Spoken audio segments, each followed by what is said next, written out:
Okay, we're going to set up a recipe now. I'm switching from the Ratio Gen 3 front cover to the Ratio Gen 3, what we refer to as the housing. Has the metal plates and the plastic.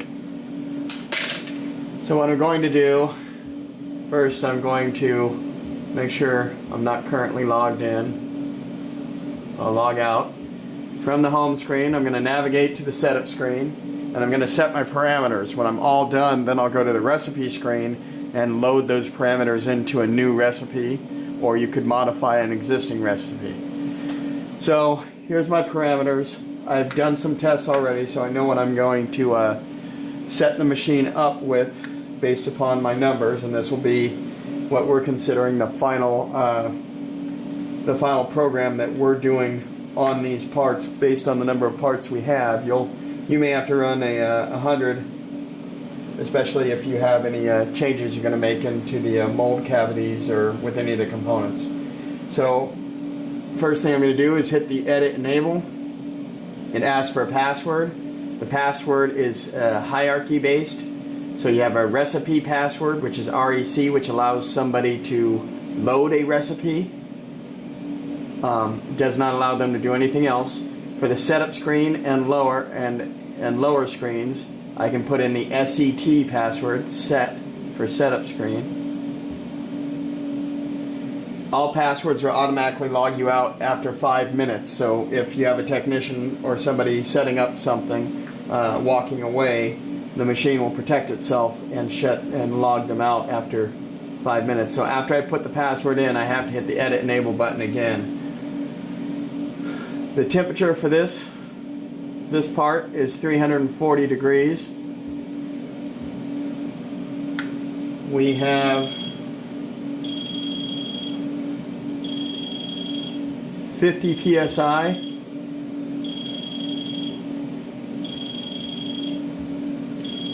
And a 48% slowdown speed.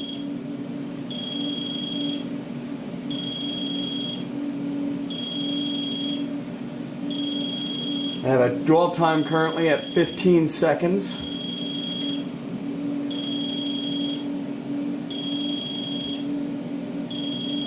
So the temperature is soaking, so I changed the temperature. It's not up to temperature. It's going to bring it up to temperature and then make you wait 5 minutes before you can start cycling the machine. But I don't want to hear the alarm, so I silenced it.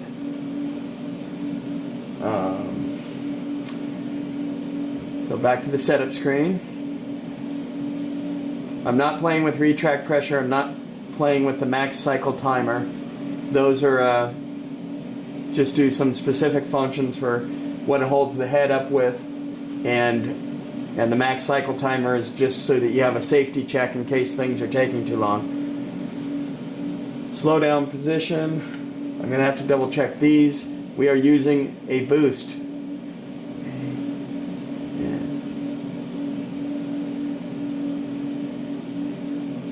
We are using a boost feature on this, and the boost position is 3.155. This is based upon previous testing. Everything else looks about right. So now I'm going to come over to the recipe screen. You can see my RG3 front is still loaded. I can look at the list and see there's no other choices on the list, so I'm going to do a new recipe. And then I'm in recipe 2, it hasn't been named yet. I'm going to hit copy values to the recipe, and all my values populate in here. Now I'm going to execute save as, and this will allow me to name it. And I'm going to name it RG3 underscore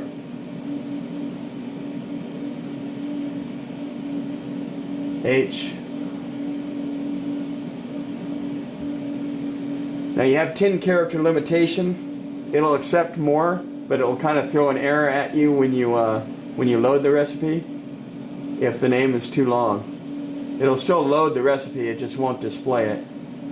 So now I'm in here, all my parameters are right. You cannot edit parameters from this page. and I'm going to hit load recipe, and the name's too long. It's not a big deal. So what I'm going to do here is I'm going to copy values to recipe. I'm going to hit save as, and I'm going to shorten the name. I didn't want to erase it all, but that's fine. RG3 HOUS.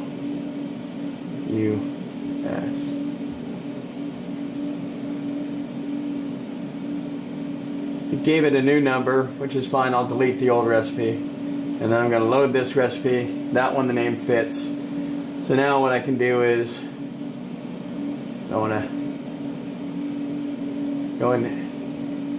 When I go in here and hit the arrow, go to the housing one, bring that one up, and then delete that recipe. And now we only have 2 recipes to choose from.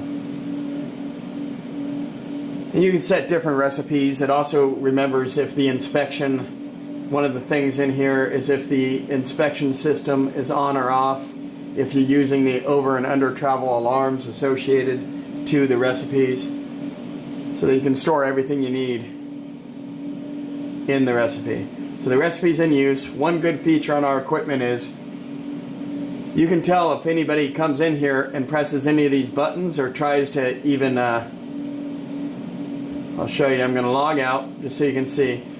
So what will happen is if anybody tries to even get into where they could modify something, it kicks them out of the recipe, so that from a line technician point of view, you can tell if someone's played with the recipe. So when you walk by to see what people are running, you should always see a recipe in use. If not, if someone hits this, puts in a password, and gets into a position to where they could change something, it kicks them out of the recipe. So that you know someone's touched something. I'm going to reload the recipe. Go to the drop down, select my recipe, load that recipe, and I'm back up, ready to go. If I'm going to walk away, I can go to the admin screen from the help section and hit the log out, or I can just walk away knowing that it'll shut off in a few minutes.